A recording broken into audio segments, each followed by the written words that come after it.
আজকে তোমাদের সাথে শেয়ার করব আমি একটা ডালিয়া বানিয়েছি এবং এটার সঙ্গে ছোট ছোট ইয়াররিংস ডালিয়া বানিয়েছি। সেগুলোকে বার্নিশ করব তোমাদের সামনে। দেখো, সাথে থাকো। একটা বার্নিশ নিয়ে নিলাম।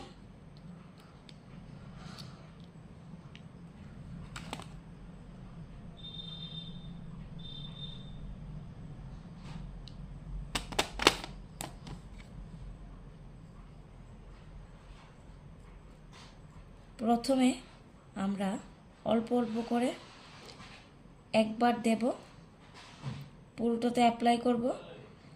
তারপর আবার বেশি গ্লসিনেস আসার জন্য আবার কিছুক্ষণ পরে